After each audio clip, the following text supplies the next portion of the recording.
एक बार फिर आपको खुशामदीद कहते हैं GTV की स्पेशल ट्रांसमिशन इलेक्शन पाकिस्तान का। ये ट्रांसमिशन कई दिनों से जारी है। 7 से 9 बजे में भी हम आपके सामने मौजूद थे। मैं हूं मजहर और मेरे साथ मेरे पैनलिस्ट मौजूद हैं। उनसे आपका तारुफ करवाते हैं। जी हमारे इस तरफ मौजूद हैं पाकिस्तान के मारूफ सहाफ़ी तजज़ियाकार अमीर अब्बास साहब। यहाँ बैठी हैं गरीदा फारूकी साहब, पाकिस्तान की मारूफ सहाफ़ी तजज़ियाकार। GTV के मेरे सीनियर दोनों कलीग्स हैं। सना हाशमी साहब हमारी एक और कलीग, बहुत अच्छी सहाफ़ी तजज़ियाकार सना हमारे साथ हैं। और रिजवान जाफर साहब हमारा पाकिस्तान GTV पे प्रोग्राम करते हैं और ये यूथ के एम्बेसडर भी हैं। यूथ के साथ सबसे ज़्यादा इनका इंटरेक्शन रहता है। रिजवान, बहुत शुक्रिया आपने हमें ज्वाइन किया। सुहेल इकबाल भट्टी साहब हमारे ब्यूरो चीफ रावलपिंडी इस्लामाबाद की सूरत हाल भी हम उनसे पूछेंगे और एडिटर न्यूज़ भी हैं। और अरसलान भट्टी साहब ब्यूरो चीफ हमारे लाहौर के हमारे साथ मौजूद हैं। जी 2 घंटे रह गए हैं और उसके बाद जो वोट मांगने का अमल है वो रुक जाएगा। यानी कि आपने जो प्रोग्राम पेश करना था, जो वादा करना था, जो अहद करना था, जो पिछली नाकामी की को माफ़ी मांगनी थी, अवाम के पास जाना था, ये सारा का सारा प्रोसेस रुक गया है। अब ये मुहिम ख़त्म हो गई है। इलेक्शन कमीशन का जो कोड है उसके मुताबिक अब इसके बाद कोई भी उम्मीदवार अपनी कैंपेन, इलेक्शन की कैंपेन नहीं कर सकेगा। डोर टू डोर मीटिंग, ये रहा मैदान, ये रहा घोड़ा। बात है अब 48 घंटे हैं और उसके आखिरकार आ ही गया और वो दिन भी आखिर आ गया। सबसे ज्यादा मसला ये लग रहा था वो दिन बैट्स अब बिल्कुल ही खत्म होगा ना। अब होगा या नहीं होगा, मैंने कोई सवाल नहीं किया। जब से ट्रांसमिशन शुरू हुई है मैंने एक दफा भी नहीं पूछा ये होगा या नहीं होगा, क्योंकि काजी फाजी साहब ने कहा था कि अगर ऐसा कोई सवाल हो तो आप अपनी बीवी से पूछे। तो ये पूछ नहीं सकती थी बीवी से, तो लिहाजा ये वाला चैप्टर तो 12 बजे के बाद वो हो जाएगा ना, जो कहावत है ना कि शादी से पहले शादी है मर्ग। हाँ, आपको कोल्ड फीट होना शुरू हो जाते हैं, नर्वसनेस शुरू हो जाती है कि होगा क्या। ओके जी, क्विकली सबसे अच्छी कैंपेन तमाम सियासी जमातों में किसका नंबर है? सबसे पहला गरीदा साहिबा बिलावल सरदारी। ओके अमीर साहब, मैं इनसे ये क्या आप रैपिड फायर Yes, कर रही yes. हैं? मैंने अभी मुंह खोला बात करने के लिए कि मैं अच्छा ठीक है। पहला नंबर मैं इनसे इत्तेफाक करता हूं, लेकिन मैं समझता हूं कि तहरीक इंसाफ ने उनके बारे में हम अलग से बात करते हैं ना। रुक जाए, ये आप लोग हमेशा विचारों के साथ ऐसे कर देते हैं। अलग से बात करेंगे, वो भी कहते हैं कि मैं आपसे अलग से बात करूंगी। कैंपेन में पहला नंबर किसका है? I think Bilawal. Okay, nation wide तो मैं बिलावल को कहूंगा, लेकिन हम कराची की बात करें तो यहाँ पे जमात इस्लामी ने भी कैंपेन जबरदस्त किया। ओके, सिर्फ जमात इस्लामी ही कर सकी। सुहेल इकबाल भट्टी साहब, किसका नंबर है पहला? कंटेंट के लिहाज से बात करेंगे तो पीपल्स पार्टी, और वैल्यूज के हवाले से बात करेंगे तो नून लीग। इसको फिर आगे डिफाइन करूंगा। ये कौन से वैल्यूज, ये कौन से अभी इस पे आगे चल के बात करेंगे। मैंने शॉर्ट जवाब दिए जी। नून लीग के मॉनेटरी फाइनेंशियल वैल्यूज, देखिए पहली मर्तबा नहीं, फाइनेंशियल मोरल वैल्यूज की बात कर रहा हूं। नून लीग की कैंपेन के अंदर किसी जगह के ऊपर वो लबो लहजा, वो माजी के अंदर जिस किस्म की स्ट्रेटजी अडॉप्ट की जाती थी, इवन बिलावल भुट्टो जिससे हम एक्सपेक्ट नहीं करते थे, जो उन्होंने लबो लहजा इख्तियार किया, उसके ऊपर बहुत ज्यादा क्वेश्चन उठे हैं। बात भी हो सकती है। नून लीग ने इस दफा अरसलान साहब, किसका नंबर है पहला? पाकिस्तान पीपल्स पार्टी। चले जी, अच्छा यहाँ तक अक्रॉस। अच्छा, ऐसी जमात जिसकी कैंपेन किसी और ने की है और बहुत ज्यादा की है, वो है पाकिस्तान तहरीक इंसाफ। इससे मैंने अमीर को रोक दिया था क्योंकि हर रोज उनके खिलाफ कुछ ना कुछ ऐसा हुआ कि उनको कैंपेन करने की जरूरत नहीं थी। वो हर तरफ छाए हुए थे। क्या आप इस बात से एग्री करती है? अभी पाकिस्तान तहरीक इंसाफ ने खुद भी अपनी कैंपेन नहीं की। मिसाल के तौर पे यास्मीन राशिद ठीक है बिहाइंड द बार्स थी, बट पाकिस्तान तहरीक इंसाफ की जिम्मेदारी थी कि कुछ तो आप उनके वर्कर्स या उनका सेकंड इन कमांड कोई तो निकलता। पंजाब में एक जलसा नहीं किया, वजह उनको जरूरत है, क्योंकि तितर बितर बिल्कुल जरूरत बिल्कुल होती है। उनके खिलाफ जो फैसले आए ऑटोमेटिकली इतना ज्यादा वो डिस्कस हो गई थी, तो रैली और जलसे नहीं डिस्कस हुए। वो जो जलसे करने भी चाहते थे उनको मना कर देते थे, नहीं होना चाहिए था, जो हुआ है। लेकिन उसके बावजूद केपी में निकलते थे ना, बावजूद इसके पकड़ धकड़ होती थी और वहां से खबर बना रहे थे। गौहर साहब ने किया, शेर अफजल मरवत, वो जो उनका बड़ा मशहूर, हम नहीं बोल सकते। ओके, हम नहीं बोलेंगे। प्रोग्राम तो मरवत हो गया जी। पीटीआई, अब आप बोलें, अब आप फ्लोर दिया। आज अभी जिस वक्त हम ये ट्रांसमिशन लाइव कर रहे हैं, इस वक्त तक पीटीआई के उम्मीदवारों को गिरफ्तार किया जा रहा है। ओके, इस वक्त तक, इस लम्हा मौजूद तक कैसे करें वो जलसा और रैली, कहां से करें वो कॉर्नर मीटिंग? वो बाहर निकलते हैं तो आपने एक शख्स के हाथ पांव बांध के उसको अखाड़े में फेंक दिया और उस पर पहलवान छोड़ दिए। पहलवान किसको कह रहे हैं? और कहा कि अब लड़ो इससे। तो वो एक हाथ पांव बंधा हुआ शख्स कैसे दूबदू लड़ाई कर सकता लेकिन है? अभी अहमद अजहर साहब ने ट्वीट किया कि पिछले 2 उम्मीदवारों को लोधरा से अगवा होने के बाद अब नया तहरीक इंसाफ का उम्मीदवार अभी उनका उन्होंने उनकी खड़ा किया, खातून अभी वो की बात इफ़त है। नामी कोई खातून है, आज उसको जहांगीर तरीन की अच्छा, अपने ये जो दफ्तर- अरेस्ट हो रहे हैं अभी तक अगर हो रहे हैं जी, तो जी। ये नहीं होने चाहिए, नंबर 1 ठीक हो गया। लेकिन जिन्होंने 9 मई किया है किसी भी तरीके से फिजिकली शामिल रहे, आइडियोलॉजिकली शामिल रहे, इंसाइट करने में शामिल रहे, किसी सूरत परमिशन नहीं होनी चाहिए, इंक्लूडिंग इमरान खान। हम एनालिस्ट के तौर पे बात कर सकते हैं, नाम ले सकते हैं, बिल्कुल उसके ठीक तौर है। पे आप पे पाबंदी आप- लग जाएगी। नहीं, मेरे पे कोई आप बानी पाबंदी हम पीटीआई कह सकते हैं कि हमें लग जाए। अच्छा, मेरे- ये अच्छा, एक सेकंड वो बिल्कुल ठीक कह रही है। सो पहलवान के हाथ जिसने बांधे खुद ही बांधे है ना। पहलवान को किसने कहा था कि जी कहें कि चढ़ जाओ कोर कमांडर बिल्कुल हाउस पे? ठीक है। और अगर पहलवान ये कहे कि मैं खड़ा हूं, दुनिया के सारे कैमरे मेरे पर लगाएं, यहां बिठाएं मेरे ऊपर कमीशन, और मेरी अगर हो रहा है ना, उन्होंने बंद कमरों में, खुद इस्लामाबाद हाई कोर्ट में गए बंद कि ओपन कमरों ट्रायल में, करें। सील करके। साइफर का ओपन ट्रायल हुआ, ना, ट्रायल हुआ है। ओपन ट्रायल- अमीर अब्बास साहब, साइफर का ओपन ट्रायल हुआ है। ऐसा ओपन ट्रायल नहीं होता कि जिस तरह मीडिया का सारा 3 मौजूद दफा है, एक चीज रिपोर्ट होती रही। 3 अच्छा, दफा हाई कोर्ट रोजाना में आके बात कर रहे होते हैं सहाफियों के 3 साथ। दफा हाई कोर्ट ने इसलिए मैंने उसको कहा कलम करार दिया। था, इसलिए मैंने कहा था कि तहरीक इंसाफ पे अलग से बात होगी। देखें, अलग से बात का आपको पता चल गया वजह क्या थी। जी रिजवान जी देखिए, इन कंपैरिजन टू अगर आप देखें अभी 1 महीने पहले बांग्लादेश में जो इलेक्शंस हुए वहाँ पे बॉयकॉट हुआ, जो अपोजिशन की जमातें थी। अच्छा, हम भी कुछ रीजन जो है कुछ इसी तरह से, जो हेल्दी बात है, पॉजिटिव बात है इन तमाम चीज़ों के बावजूद जो पीटीआई के साथ हुई हैं कि कहीं से कोई बॉयकॉट नहीं है। इस वक्त आज़ाद उम्मीदवार आप देखें, कितनी बड़ी तादाद में लोग नए चेहरे सामने आए, चाहे वो नहीं जीतेंगे। ठीक है, तो ये बहुत सी चीज़ें कुछ पॉजिटिव के अंदर भी हैं यहाँ पर। और पीटीआई के भी उम्मीदवार किसी ना किसी तरह, देखिए पाबंदी नहीं लगी है उन पर, चलें जी, अरसलान मौजूद है भट्टी मैदान साहब, के अंदर। सबसे ज्यादा कागजात नामजदगी पीटीआई के, और लेकिन सबसे ज्यादा कागजात नामजदगी जमा करने वाले पकड़े भी उन्हीं के गए बेचारे। अब ये तो उनकी हिम्मत है कि वो झील गए इस तूफान में खड़े, से। ये अच्छी बात है जी। पॉलिटिकल प्रोसेस में किसी के सामने रुकावटें नहीं डालनी चाहिए, और जो इस तरह का काम कर रहे हैं इसका नुकसान मेरा ख्याल है निज़ाम को होगा। पीटीआई को बहरहाल मेरी ओपिनियन में फ़ायदा हुआ है, उनके खिलाफ जितनी चीज़ें आई उससे उनको हाइप मिली, उनका बयानिया अपेरेंटली ज़्यादा लोगों तक पहुंचा, वो कन्विंस हुए, यानी ये एक अलग बहस है। अरसलान भट्टी साहब, लाहौर का माहौल बताइए, कैंपेन ख़त्म हो रही है और पाकिस्तान मुस्लिम लीग नवाज़ जो है वो अभी कह रहे थे मियाँ साहब, छोटे मियाँ साहब, कि मुझे कराची में इसलिए जलसा करने की ज़रूरत नहीं है कि वहाँ की हुकूमत की कारकर्दगी बहुत है। तो ये जो बिलावल साहब और मियाँ साहब दोनों साहिबान के बीच की गोलाबारी लफ्जी, ये इसका लाहौर के वोटर पे कैसा असर देखते हैं आप? देखिए, बिलावल भुट्टो साहब जो हैं वो लाहौर से हल्का NA 127 से जो हैं कौमी असम्बली से उम्मीदवार, उनके मद्दे मुकाबिल जो है मशीर भी रहे, सूबाई वज़ीर दाखिला भी रहे, और मुआविन खसूसी बराए दाखिला अता तारड़ जो हैं वो वहाँ पर मौजूद हैं उनके मद्दे मुकाबिल। और इसी तरह अगर मैं आपको बात करूँ तो उसमें जमात इस्लामी भी है और दीगर जमातें भी शामिल हैं। पाकिस्तान पीपल्स पार्टी के लोग जो हैं वो मुत्तहिद ज़रूर हुए, इसमें कोई शक नहीं। अब से कुछ देर पहले तक जो है एक रैली निकाली गई, मोहतरमा शरी रहमान साहिबा जो है पहले उन्होंने प्रेस कॉन्फ्रेंस की एक धुआंधार, उसके बाद वो रैली उन्होंने निकाली। बात ये है कि अगर अता तारड़ साहब जीत जाते हैं तो वो चेयरमैन पाकिस्तान पीपल्स पार्टी को हराए हैं, और अगर वो हार जाते हैं तो वो पाकिस्तान मुस्लिम लीग नून का एक कैंडिडेट हारेगा। ये बयानिया यहाँ पे बना है इन दिनों में। बिलावल भुट्टो साहब ने कैंपेन चलाई। क्या पीपल्स पार्टी और नून का मुकाबला लाहौर में, या आजाद उम्मीदवार? 127 वाले हल्के में सिर्फ जी नहीं, आजाद नहीं, अता तारड़ वहां पे मौजूद है। NA 127 जो हल्का है, नहीं, मैं ओवरऑल लाहौर की बात कर रही 3 हूं। मरतबा वैसे पाकिस्तान भट्टी साहब ओवरऑल लाहौर की बात करें। ओवरऑल लाहौर में देखें जी 14 नशिस्तें हैं आपकी कौमी असम्बली की, और MPA की जो है सूबाई असम्बली के लिए 30 नशिस्तें हैं।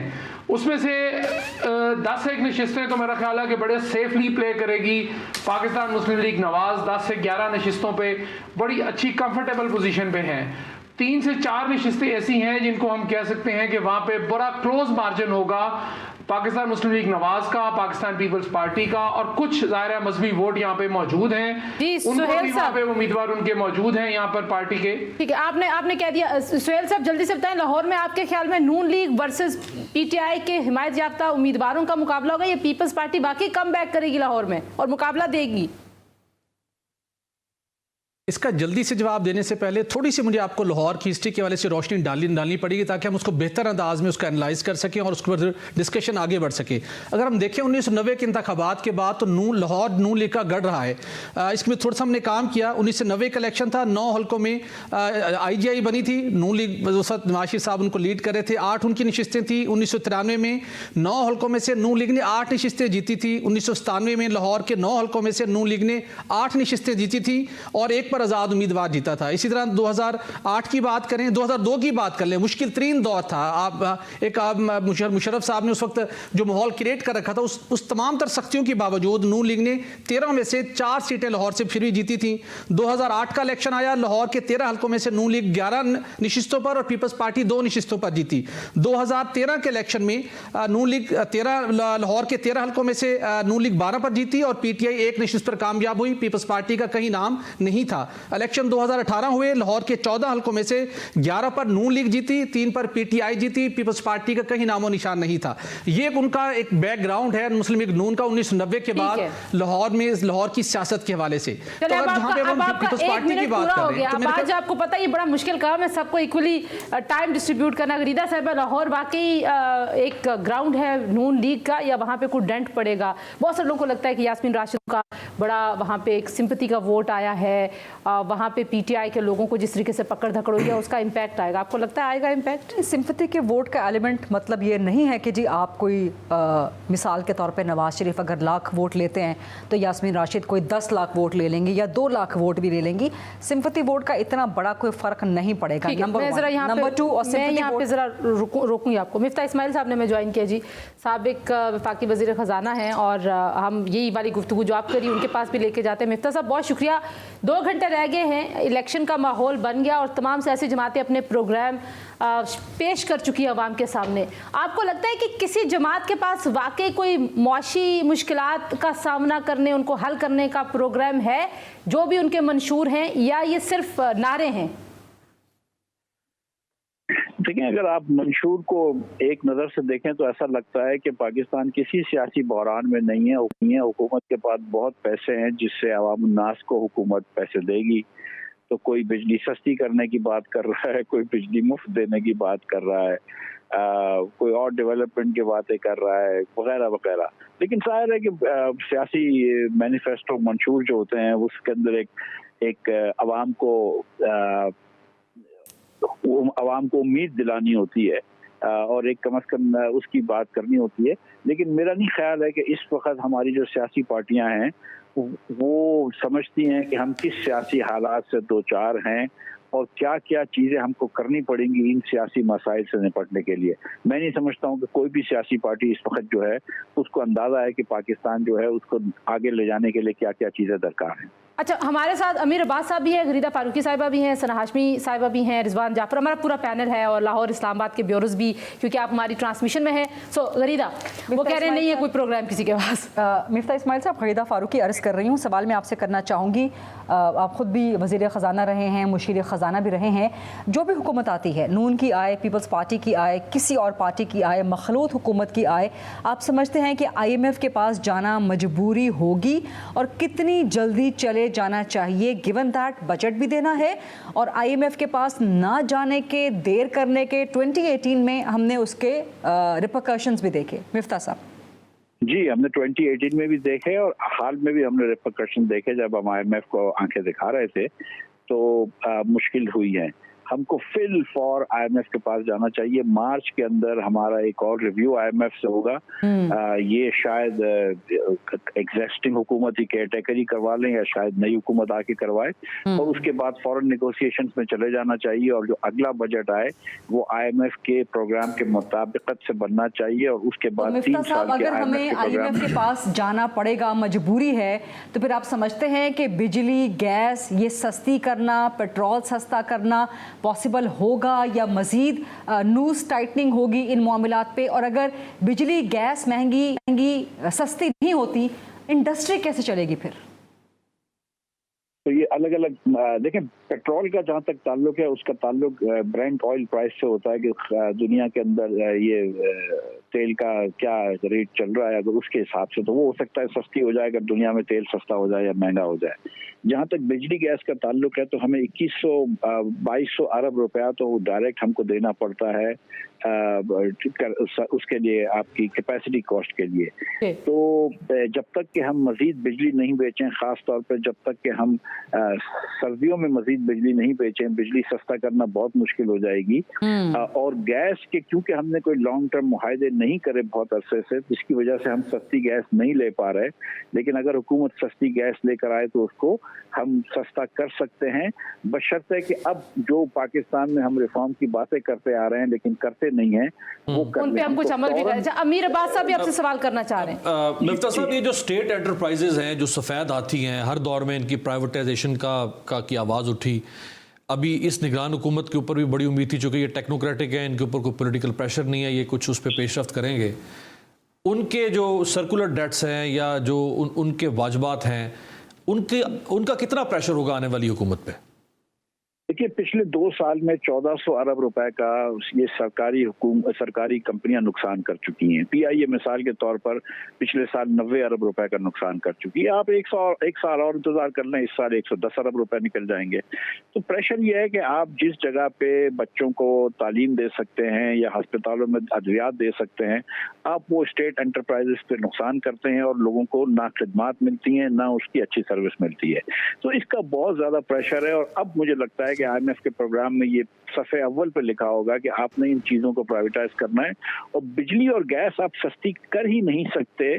हमने देख लिया पिछले 15 सालों में मुख्तलिफ हुकूमतें आई, मुख्तलिफ बोर्ड आए, और हमने देख लिया कि बेहतरी नहीं आई है जब तक कि आप इसकी निचकारी ना करें। अच्छा, मैं रिजवान साहब ने भी आपसे सवाल करा, लेकिन एक छोटा सा सवाल। आपने कहा कि उम्मीद देनी होती है, ये जो सियासी मंशूर हैं, आपका अपना भी जो एक इख्तलाफ था वो सच और सच्ची उम्मीद और सच्ची तस्वीर पेश करने पे था। आपको नहीं लगता कि ये भी बददियानती है कि आप ऐसे वादे करते हैं जिसके वसाइल ना हों? तो क्या ये सियासी जमातें, सियासतदान ये समझते हैं कि अगर वो आवाम को सच बताएंगे तो उनको वोट नहीं मिलेगा? देखिए, मैं तो नहीं जानता हूँ कि सियासतदानों के जहन में क्या बात है, लेकिन सच्ची बात यह है बहन कि हम में से कोई भी ये नहीं समझता है, पाकिस्तान का कोई इंसान नहीं समझता है, चाहे वो पढ़ा लिखा हो या कम पढ़ा लिखा हो, कि बिजली जो है वो 80% या 90% घरों में मुफ्त हो जाएगी।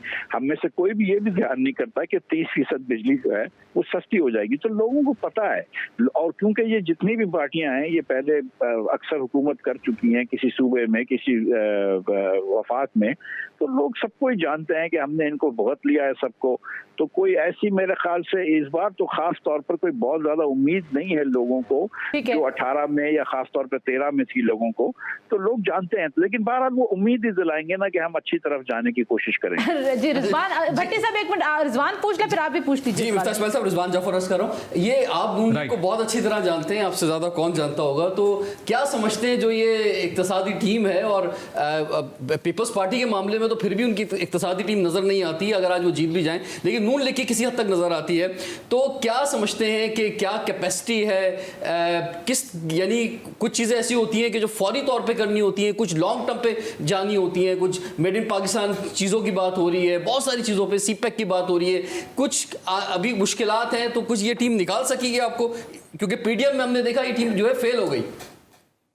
देखिए, इत्तेहादी टीम नून की थी, उसका मैं भी हिस्सा था, मोहम्मद जुबैर साहब भी हिस्सा थे, और आयशा पाशा साहिबा भी हिस्सा थी। मैं और आयशा साहिबा ने तो PhD करी थी दोनों ने इकनॉमिक्स में। हम 3 तो छोड़ चुके हैं। अब जो है एहसन इकबाल साहब हैं, वो उनसे MBA करे हुए हैं, ख्वाजा आसिफ साहब हैं, एक लॉयर हैं, लेकिन एक 20-30 साल का बैंकिंग का तजुर्बा है, एक आध यंग लोग हैं। तो यही है। इफ्ता साहब, इसाक डार साहब का नाम नहीं ले रहे आप? नहीं, ऑब्वियसली इसाक डार तो हैं ही, मतलब इसके अलावा की मैं बात कर रहा हूं। भट्टी साहब, आप क्या पूछना चाह रहे हैं मिफ्ता साहब से? मिफ्ता साहब, 2 सवाल और हैं आपके लिए, फिर हम आपका शुक्रिया अदा करेंगे। जी थैंक यू। मेरे सवाल का जो जुज़वी तौर के पर हिस्सा था वो रिजवान साहब ने पूछा, मैं थोड़ा सा उसको फर्दर फ्रेम करना चाहूंगा। हमेशा ये होता है अरसलान, आप रुकिए, सॉरी, हमारे पास 2 भट्टी हैं।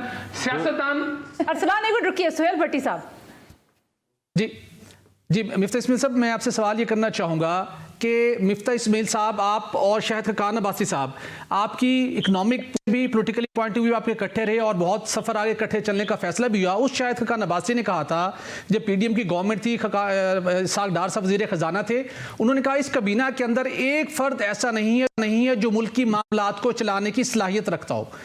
उसके बाद मामला अलग हो गए। अब आज अनाउंस हो गया कि आइंदा के वज़ीर-ए-आज़म नवाज शरीफ होंगे, नून लीग लीडिंग रोल में आ रही है। तो जहां पाकिस्तान खड़ा है, तो जो लोग इस सिस्टम में आएंगे, अब जो आपको दिखाई दे रहे हैं, वो किस हद इस मुल्क को आगे ले जा सकेंगे। और दोस्त ममालिक के ऊपर जो इन्हिसार है $1 बिलियन की इन्वेस्टमेंट का, वो वाकई ही एक टेक ऑफ होगा पाकिस्तान की इकॉनमी के लिए। देखिए, अगर दोस्त ममालिक आपको 150 बिलियन डॉलर्स की इन्वेस्टमेंट कर दें तो वो पाकिस्तान में बहुत हालात बदल जाएंगे, लेकिन ऐसा लगता नहीं है, नजर नहीं आता कि पाकिस्तान में इतनी कैपेसिटी भी है कि इतने सारे पैसों को एक साथ एब्जॉर्ब कर सके। अमूमन पाकिस्तान में पिछले 10-12 सालों में 2-2.5 बिलियन की फॉरेन इन्वेस्टमेंट आती है। अब जिस मुल्क में 2-2.5 बिलियन की आ रही है, उसके अंदर अगर आप 100 या 50 बिलियन एक साल में डाल दें तो वो मुश्किल हो जाएगा हमको हजम करना भी। सना, आप भी पूछ लीजिए, मुख्तसर सवाल एक इस्माइल साहब, बहुत जैसे कहते हैं ना, छोटा सा सवाल है।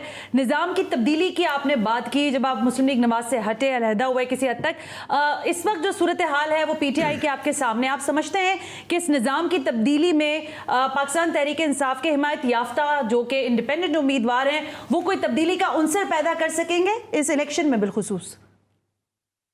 देखिए, मुझे सच्ची बात है कि इतना नहीं पता कि पीटीआई के कितने लोग इलेक्शन में असेंबली में पहुंचते हैं और कितने पीटीआई में बचते हैं। लेकिन हमारी जो बात थी, शायद अब्बासी साहब और मैं जो बात कर रहे थे, वो ये थे कि पाकिस्तान में हम आज वहां पे पहुंच गए हैं मेरी बहन, कि जहां पर 78% बच्चा हमारा 2 जुमले किसी जबान में नहीं पढ़ सकता 10 साल का। हमारे 2 करोड़ 60 लाख बच्चे स्कूल में नहीं है, 40% बच्चे स्टंटेड हैं, इसके अलावा 17% बच्चे वेस्टेड हैं। हमने पाकिस्तान के अंदर 90% लोगों को गरीब करके अछूत कर रखा है। इस तरह पाकिस्तान नहीं चलना चाहिए। हम दुनिया से पीछे हो रहे हैं।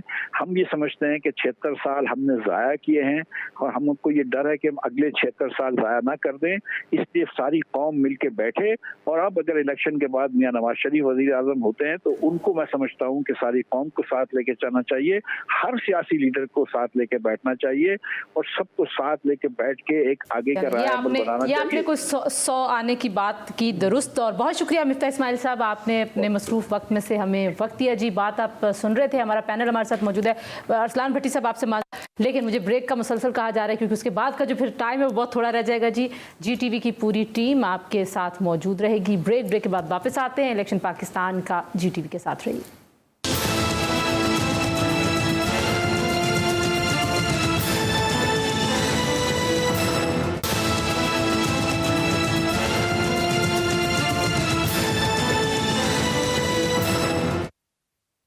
एक बार फिर आपको खुशामदीद कहते हैं जी ब्रेक के बाद। गुरिदा फारूकी साहिबा, अमीर अब्बास साहब, सना हाशमी साहिबा, रिजवान जाफर, अरसलान भट्टी और सुहेल इकबाल भट्टी, 2 भट्टी से हमारे साथ। इसलिए मैं भट्टी साहब जब कह के रेफर करूँगी तो दोनों कन्फ्यूज़ हो जाएंगे। एनीवेज जी, बात करते हैं एक बहुत ही इंटरेस्टिंग बड़े मुकाबले की। वो जितनी उसकी हाइप है और जिस तरह से इस हल्के को देखा गया है, ये जी NA 71 सियालकोट 2, सियालकोट का हल्का, जहाँ पे ख्वाजा मोहम्मद आसिफ साहब जो पाकिस्तान मुस्लिम लीग नवाज के सीनियर रहनुमा हैं, वफाकी वज़ीर रहे हैं कई बार, और रेहाना इम्तियाज़ डार साहिबा जो कि आज़ाद उम्मीदवार हैं, उस्मान डार और उमर डार की वालदा, और ख्वाजा अवैस मुश्ताक साहब पाकिस्तान पीपल्स पार्टी के यहाँ से उम्मीदवार हैं। अमीर अब्बास साहब, कैसे आप देखते हैं रेहाना साहिबा जितनी बात उन्होंने की, जैसे वो मीडिया पे आई, जैसे ये हल्का कवर हुआ, और जितनी इस पे ख्वाजा साहब की वजह से, उस्मान डार और ख्वाजा साहब की आपस की जो लड़ाई थी पुरानी उसकी वजह से तो था ही, लेकिन उनकी वालदा का फैक्टर कैसे देखते हैं आप? देखिए, इसमें बहरहाल ये इससे पहले तो कभी हमने इनकी वालदा को नहीं देखा था।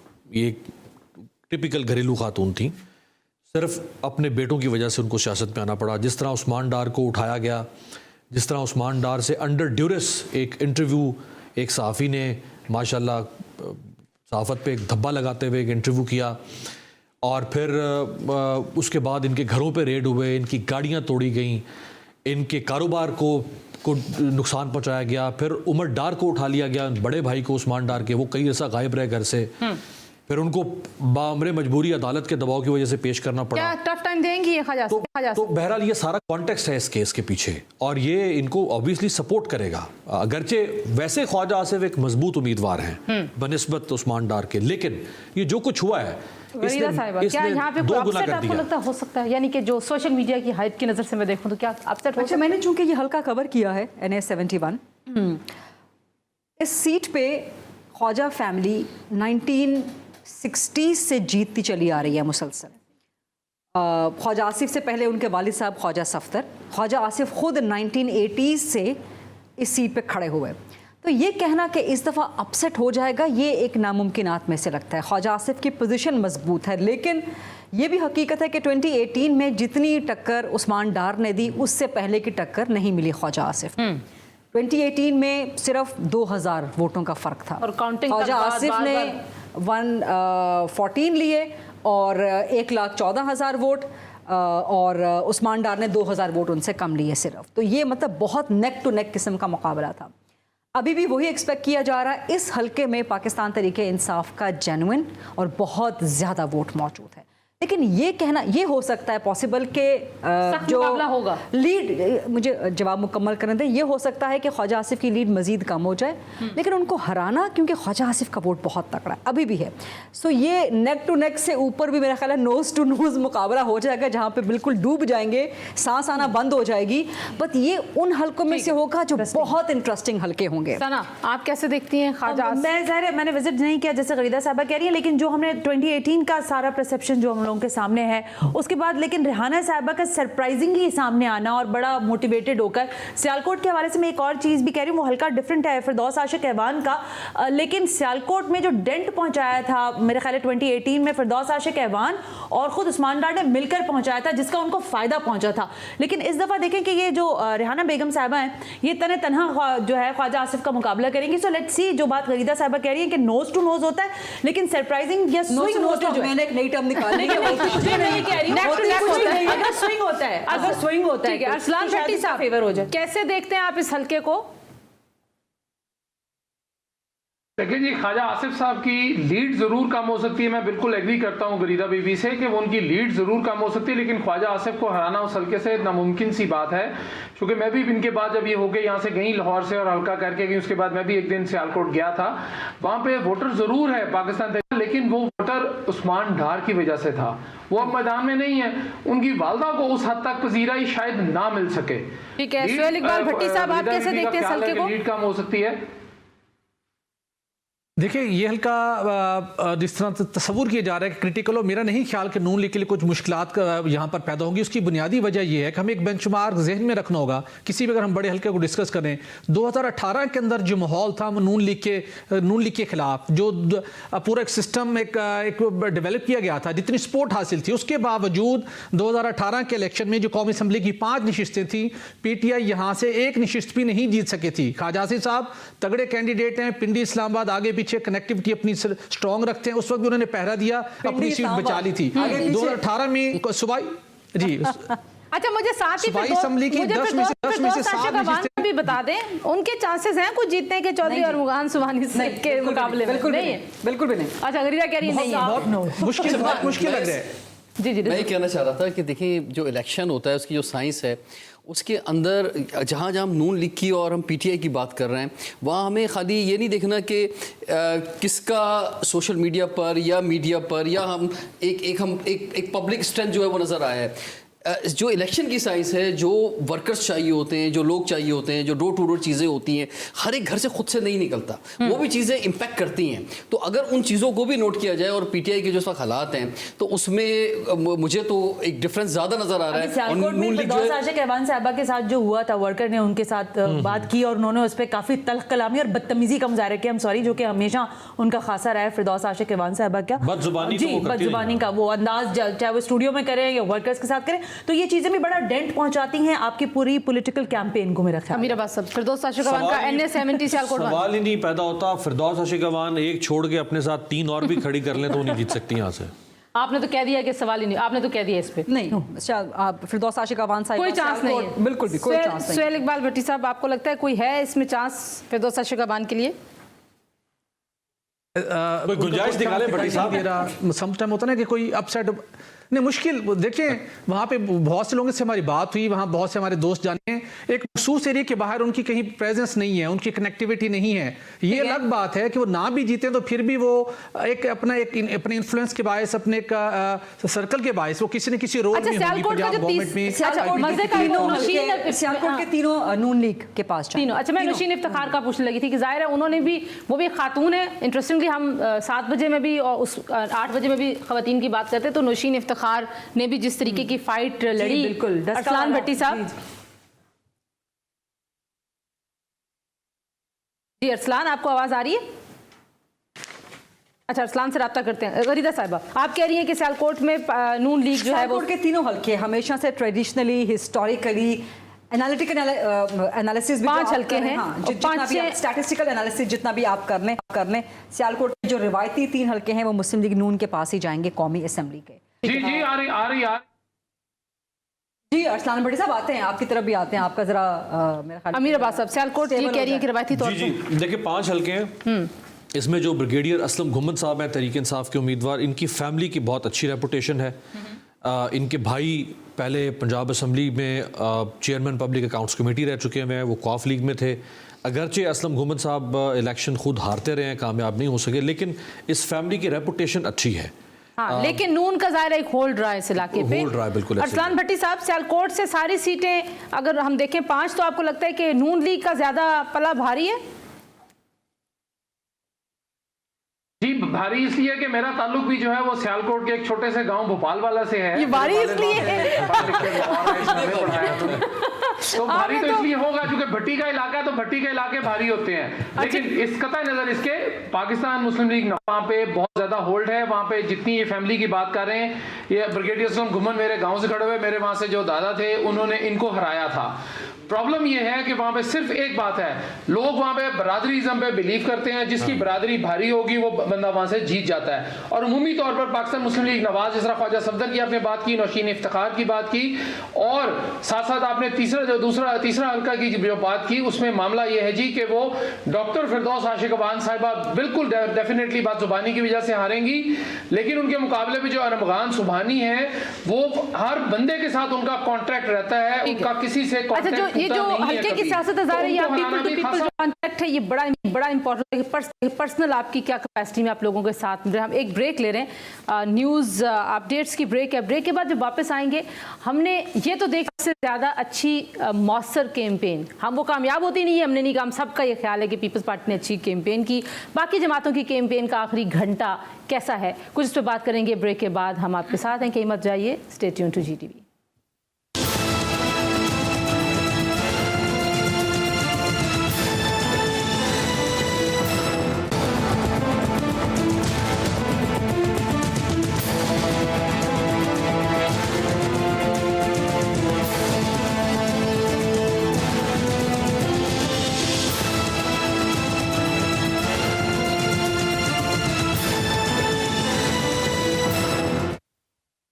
एक बार फिर आपको खुशामदीद कहते हैं जी। आप देख रहे हैं स्पेशल ट्रांसमिशन इलेक्शन पाकिस्तान का। GTV की टीम आपके सामने मौजूद है और हमारे साथ गरीदा फारूकी साहिबा हैं, अमीर अब्बास साहब हैं, मुजाहिद जलील साहब भी हमें वापस ज्वाइन कर चुके हैं, सना हाशमी साहिबा, रिजवान जाफर, अरसलान भट्टी और सुहेल इकबाल भट्टी साहब।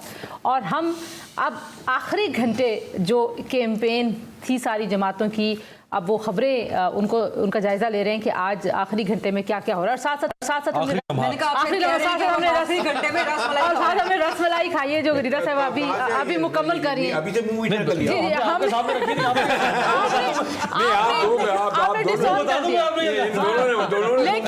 लेकिन ज्यादा माजरत जो दोनों भट्टी साहिबान से कि आपके लिए रसमलाई नहीं है, सॉरी, दूर होने का ये तो नुकसान होता है। सलाल भट्टी साहब तो लाहौर में ना, वो तो वैसे कुछ मंगवा सकते हैं वहां से, लाहौरी खाने और कराची की रसमलाई और रबड़ी बड़ी। अच्छा, आपके नहीं, दोनों भट्टी साहिबान के लिए हम पैक करके भिजवा देंगे। आपने 48 घंटे पहले, आपने 48 घंटे देर तक ठहरती नहीं है, खराब हो जाएगी, ना भिजवाए। उन कराची वालों के दिल बहुत बड़े होते हैं, मैं भेजने को तैयार हूं, खराब नहीं भेजना चाहती। 48 घंटे पहले ही आपने मुंह मीठा शुरू कर दिया। अच्छा बरेलवी साहब, आपके आने से पहले यहाँ पे हर एक का ये ख्याल था, बरेलवी साहब के बिलावल ने सबसे अच्छी कैंपेन की है। मुस्लिम लीग नवाज की कैंपेन को कैसे देखते हैं आप? ये जो आपने आधी बात दुरुस्त कही यानी बिलावल ने बहुत अच्छी कैंपेन की देखिए, जो असल जो होता है इलेक्शन का दिन, वो बहुत इम्पोर्टेंट होता है। आप कुछ भी कर लें, रैलियाँ निकाल लें, क्योंकि मीडिया का ज़माना भी है, क्योंकि हम लोगों ने इलेक्शन हम तो देखे आ रहे हैं 77 के बाद से। और अगर कोई गेम प्लानर ये समझ रहा है कि इंतखाबी मंजरनामे को जिस तरीके से वो बनाते थे, जैसे उन्होंने 2018 में बनाया है, ये तो कोई दो राय नहीं कि किस तरह सीटें ज़्यादा ही नहीं, मैं थोड़ा सा मैं आपसे इख्तलाफ करूँगा।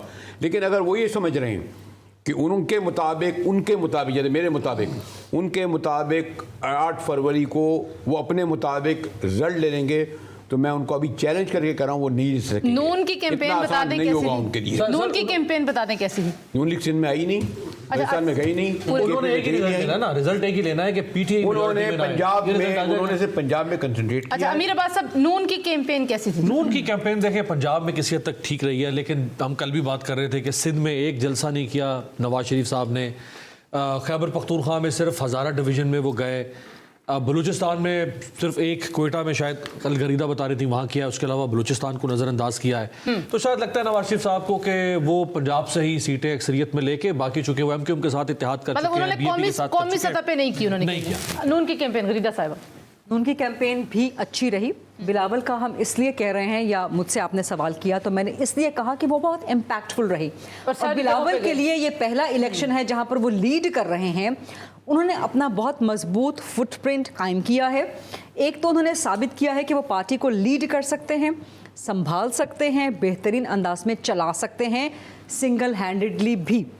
दूसरा, पंजाब में जो उनका वोटर सोया हुआ था, रिडंडेंट था, उसको उन्होंने कुछ ना कुछ झंझोड़ के जगाया है। नवाज शरीफ पिछले कई इलेक्शंस से कैंपेन कर रहे हैं, इसलिए हमें बिलावल की उनके निस्बत इम्पैक्टफुल लगी। नून की कैंपेन अच्छी रही। जो अमीर अब्बास साहब एतराज़ उठा रहे हैं ना, देखें आप सारों का अगर जायज़ा लें, पॉलिटिकल पार्टीज़ का या चलें पीपल्स पार्टी या नून का, उन्हीं हलकों में, उन्हीं इलाकों में कैंपेन हुई है जहाँ जहाँ उनके तगड़े वोटर्स या तगड़े कैंडिडेट खड़े हो। क्या ये अच्छी स्ट्रेटजी आपके ख्याल में? यही होती है स्ट्रेटजी। खासतौर मैं जवाब अगर मुकम्मल कर लूँ फिर उसके बाद आपकी इजाज़त से बरेलवी साहब। सो नून की कैंपेन ये हमें देखना पड़ेगा कि उन्होंने बैक वक्त मल्टी प्रॉन्ड स्ट्रैटेजी अपनाई, जलसे किए, मीडिया पे कैंपेन स्टार्ट कर दी, aggressive paid political campaign, social media पे paid political campaign aggressive start कर दी। इसमें पीपल्स पार्टी पे तो आदी कर दी ना, वो तो हम बात कर चुके हैं ना 7 बजे। पीपल्स पार्टी ने फील्ड की कैंपेन बहुत पहले स्टार्ट कर दी थी, but social media, digital media ये लेट आए हैं, नून से पीछे आए हैं। तो नून की इस तरह से एक लाइन इनके हवाले से ले लें। इसलिए मैं कह रहा हूँ ये जिन्होंने बिलावल का जिक्र किया, वो मैं इसलिए खास तौर पे कर रहा हूँ कि आम तौर पर वो जो सॉरी इशू से उनके खुद वालिद ही, उनके सदर ही कहते थे जस्ट टॉक लाइक द बच्चा। ये बिलावल ने कैंपेन चलाई है, जरदारी साहब की कैंपेन नहीं है। ठीक है जी, ये उनकी बहनों की कैंपेन नहीं है। आप एग्री करें सना? मैं छोटा सा जवाब नहीं, थोड़ा सा मुझे टाइम दे दीजिएगा। देखिए बयानिया जो है ना मुस्लिम लीग नवाज का, वो 2018 में ही शुरू हो गया था, और उनकी कैंपेन जब से शुरू है वो ये बताते रहे कि हमारे साथ क्या ज्यादतियां हुई और उसका उनको कहीं ना कहीं फायदा हमने देखा कि पहुंचा। इसमें मरियम बीबी का एक खास किरदार है। वो बयानिया तो उन्होंने रिवर्स कर दिया। नहीं, वो देखें, अगर आप गुजरांवाला वाले जलसे की बात करें, फैसलाबाद वाले की, तो वो बात नहीं करी, मैं अदर दिन भी बात करी हूँ। मरियम बीबी मुसलसल टेलीविजन पर आती रही और अपने वालिद साहब का केस बहुत अच्छी तरह लड़ती रही, उसने बड़ा इंपैक्ट डाला। लेकिन आज मुझे एक चीज कहने की इजाजत दीजिए। बिलावल भुट्टो जरदारी साहब ने आज लाड़काना के जलसे में जो बात कही है वो पाकिस्तान के मीडिया की हेडलाइंस में है, शायद आप लोगों की नज़र से गुजरी हो। उन्होंने कहा कि आप लोग कहाँ रहते हैं, क्या करते हैं, कैसे इलेक्शन चुराते हैं, मेरे एक भी वोट के साथ छेड़छाड़ की तो इमरान खान को भूल जाएंगे। छेड़छाड़ लेडी का अब मेरा रे तो सही है ना, तो ये कहा था उन्होंने। मैं ये समझता हूँ कि नून लीग की कैंपेन बहुत बेहतर थी, बहुत अच्छी इस लिहाज से थी क्योंकि वो टारगेट कैंपेन थी। देखिए जो पार्टी ये समझती है कि मैं गवर्नमेंट बनाने जा रही हूँ, उसके एक्शंस के अंदर, उसके मंशूर के अंदर, उसके नारों के अंदर कुछ फ़र्क होता है, और जो एक कैंपेनिंग कर रही होती है उसके नारों में कुछ थोड़ा सा फ़र्क आ जाता है, वो कुछ में ख्वाब ज़्यादा आ जाते हैं। वैसे तो खैर पीटीआई ने उससे ज़्यादा ख्वाब दिखाए थे, वो एक अलग मौजू है। जैसे आप सिंध की बात करें, एमकेएम से इत्तेहाद हुआ, आईपीपी से इत्तेहाद हुआ, वहाँ जेयूआई की बात है, तो जो टारगेटेड था कि जितनी ज़रूरत है गवर्नमेंट बनाने के लिए उस हिसाब से कैंपेन थी और काफ़ी बेहतर कैंपेन। अच्छा, वो तो बैसाखियों वाली गवर्नमेंट पे जाएंगे ना। अच्छा, एक चीज में आप चले जाएं, नहीं आप उनके पास चले जाएं, बिकॉज़ वो दूर बैठे हैं तो ग्रीवेंसेस ना हो जाए। फिर उनके पास नॉर्मली कराची वालों को ग्रीवेंसेस होते हैं कि दीवार से लगा रहे हैं, तो लगे हुए हैं, गरीदा बीबी लगे हुए हैं, आपको एहसास नहीं है, आप चले मेरे साथ बाहर, आपको पता चले कराची वालों की क्या जज्बात। ये भी हमने आपको नहीं, कराची वाले बहुत तगड़े हैं, पूरा पाकिस्तान चलाते हैं आप लोग। सुहेल भट्टी साहब बोलते हैं नून लीग की कैंपेन। जी ये स्टार्ट में भी हमने डिस्कस किया था, जो मैंने कहा कि अगर कंटेंट के लिहाज से देखा जाए, जो उसकी मीडिया मैनेजमेंट थी वो डेफिनेटली बहुत कलरफुल थी, अट्रैक्टिव थी पीपल्स पार्टी की। लेकिन दूसरी साइड के ऊपर बहुत अच्छे अंदाज में थोड़ा सा रिजवान साहब ने इसको ब्रीफ भी कर दिया। नून लीग की कैंपेन इस लिहाज से हमें इस दफ़ा को डिफरेंट मिली। एक तो उन्होंने जो माजी करीब के अंदर जो उनके बड़े प्रोजेक्ट्स कंप्लीट थे वो फैक्चुअली थी चीज़ें जो उन्होंने रियलाइज़ करवाई। पीपल्स पार्टी ने थर के प्रोजेक्ट को पब्लिसाइज करने की कोशिश की, लेकिन हमें पता है 2013 के अंदर फेडरल गवर्नमेंट की पॉलिसी के तहत वार फुटिंग के ऊपर काम हुआ। नून लीग की गवर्नमेंट ने सपोर्ट दी, जिसके नतीजे में थर जो एक कामयाब एक हकीकत का रूप धारकर एक प्रोजेक्ट का हकीकत का रूप धारकर सामने आया। उसके साथ बिलावल भुट्टो के अंदर जो उनकी कैंपेन के अंदर यहाँ पे थोड़ा सा उन्होंने एक ओवर प्रोजेक्शन की हुई थी, वो ये थी कि वो चाहते थे कि वो ऐसे लाइन अडॉप्ट करें जिससे वो पीटीआई का जो वोट बैंक है जो इफेक्ट हुआ है और वोटर्स उनका मौजूद है और वो चाहते थे उनको वो कैच कर ले, वो नहीं कर पाए, जिसकी वजह से उन्होंने। अरसलान भट्टी साहब, फिर मैं भट्टी साहब कहती हूँ। अरसलान भट्टी साहब, देखिए तंजीला, बात ये है कि ये जरूरी नहीं होता कि बहुत बड़े बड़े लाखों के मजमे में लाखों का जलसा आप कर लें और उसके बाद कैंपेन जो है वो उसमें वोटर आपको वोट जो है वो देना। मामला ये है कि नून लीग की डेफिनेटली कैंपेन सोशल मीडिया पर भी और एडवर्टीजमेंट और उनके तराने, और वो जाहिर है बहुत अच्छे से उन्होंने शुरू किया हुआ था काम, उनकी बेहतर थी। बिलावल भुट्टो साहब लाहौर तशरीफ लाए थे, उन्होंने एक दिन यहाँ पे रैली भी निकाली। उनकी कैंपेन उस हिसाब से उतनी अच्छी नहीं थी, लेकिन जो पूरे मुल्क में अगर आपने जो बात की वो definitely Bilawal Bhutto top of the list हैं, वो फ्रंट रनर हैं। उसके बाद पाकिस्तान मुस्लिम लीग नवाज है, फिर उसके बाद दीगर जो जमातें हैं। अच्छा, यहाँ पे भी कुछ सर्विस का जिक्र हो रहा था कल, नज़ीर लगारी साहब कहते थे, ठीक है, यहाँ पे नज़ीर लगारी साहब कहते सर्विस फ्रॉड होते हैं। आप अभी फिर एक कोई फोरकास्ट की बात करते हैं, कितनी सीटें कह रहे हैं जी नून लीग की? जी उसमें सीटें तो नहीं है, लेकिन उसमें मिनिमम मैक्सिमम सीट्स का है। पीएमएलएन की मिनिमम सीट्स उसमें कही जा रही हैं 100 और मैक्सिमम कही जा रही हैं 155। गरीदा साहिबा, ऐसा लगता है आपको इस फोरकास्ट? अच्छा, मैं इससे पहले जो आपसे गुजारिश करना चाह रही थी कि बिलावल भुट्टो की कैंपेन के साथ उनकी बहन की कैंपेन की बात हुई।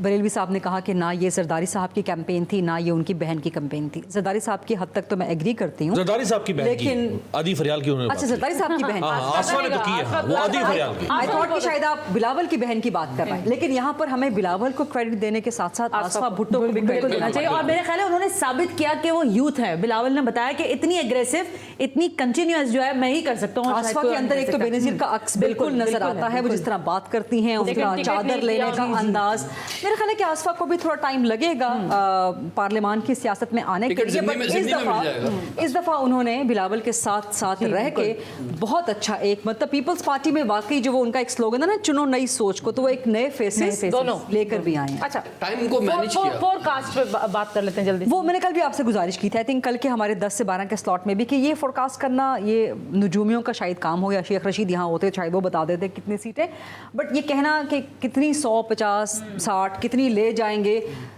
फील्ड में जब आप निकलते हैं मुबस्सरीन से बात करते हैं, वो यही फिगर दे रहे हैं जो अमीर अब्बास साहब ने एक सर्वे कोट किया है। कल एक और सर्वे भी आया, टुमारो इवेंट्स और एक बेस एज अभी भी टेक्नोलॉजीज का, उनकी भी यही प्रेडिक्शन है कि नून 100 तक, पीपल्स पार्टी 65 तक और पीटीआई फिर उससे भी कम 20-30 तक है। अच्छा, 20-30 तो देखते हैं कि क्या मुजाहिद साहब बनती है।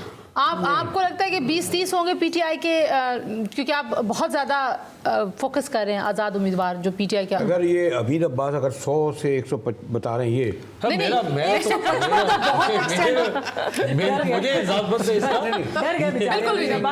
फिर आप ये भूल जा रहे हैं कि अगर टोटल सीटें 266 265 हैं जी, उसके अलावा आप लोग ये भी आपको इल्म, और मुझे यकीन आपको इल्म होगा कि अक़लियतों की और जो ख़वातीन की नशिस्तें हैं उसके बाद ऐड होंगी, वो तो रिजल्ट बाद में जाकर, अगर आपने 100 दे दी तो फिर उसके बाद अब ये कि नून लीग को जरूरत ही नहीं है किसी की, नहीं जरूरत नहीं कितनी 2 4 5 नहीं 69 थोड़ी मिल जाएंगी उनको, वो तो आप कह रहे 100 दे रहे हैं ना उनको, 100 में से 69 अमीर अब्बास नहीं दे रहे हैं, मैं नहीं दे रहा, आपने कहा ना, मैं ये तो अगर ये सर्वे जो कराने वाला है ना, ये डिफॉल्ट हो जाएगा। अमीर साहब को पंजाबी में कहते हैं ना, अमीर अब्बास जाग तेरी पग नू लग गया था, वो बार-बार जल्दी जाग इकबाल भट्टी sorry, साहब, मैं इसलिए कह रहा हूँ अमीर अब्बास साहब कि देखें इस तरह का अगर कोई भी खड़ा होकर कह देना कि अगर उनको 100 से इतनी मिल रही हैं अच्छा। तो इस तरह की बात हम करके हर उनको चार endorse पे कर रहे हैं। हर 4 सीटों हमें पे करना एक भी नहीं मिलती है। चाहिए। भट्टी साहब, हर 4 पे एक रिजर्व मिलती है ना। मैं अगर नून लीग ने पंजाब से 70 से 80 नशिस्तें ले ली तो गवर्नमेंट वो बनाएंगी जो लगती नजर नहीं आ रही। नहीं आ रही आपको 70 से 80 भी नजर नहीं आ रही। सुहेल इकबाल भट्टी साहब, जल्दी से बताएं 70 कितनी से कम सीटें नहीं। देख रहे हैं आप नून लीग की? देखिए, तमाम सर्वेज अपनी जगह के ऊपर और मेरा देखना अपनी जगह के ऊपर। जो अमीर अब्बास साहब ने जो सीट्स के हवाले से फिगर्स दिए हैं ना, अगर मैं तो उस पर रिलाय करूंगा, क्योंकि अमीर अब्बास साहब जितना क्रिटिकली चीज़ों को देखते हैं और बहुत उनकी ऑब्जर्वेशन भी लिए हैं, देखा जाए तो यार ये अगर मैंने 150 कर दिया तो ठीक हो गया। और मुजाहिद वो अली- इन्होंने कर रहे हैं उनका वोटर आएगा ही नहीं, ये नहीं आने की जरूरत है। अमीर अब्बास साहब ने जब चेक सर्वे किसी को को कोट यकीन किया, आए ना आए, सबको अमीर अब्बास की बात तंजीरा है सिर्फ यकीन एक आएगा, फिक्रा। उनको यकीन नहीं आएगा कि अमीर अब्बास अच्छा, साहब तो ये एक बात ऐसे है। फिगर्स दे रहे हैं। अच्छा, एक ब्रेक जी, ब्रेक के बाद सिर्फ वापस एक आते फिक्रा, हैं जी। एक अच्छा, अमीर अब्बास साहब इतना एक जो- पैशनेटली अच्छा, मुकदमा लड़ रहे होते हैं कि एक को बांध दिया, उसको एक को जितवा भी तो दिया है ना। एक को जितवा दिया। लेकिन ब्रेक से वापस आते हैं जी, गुफ्तगू को यहीं से जोड़ेंगे, हमारे साथ रहिए।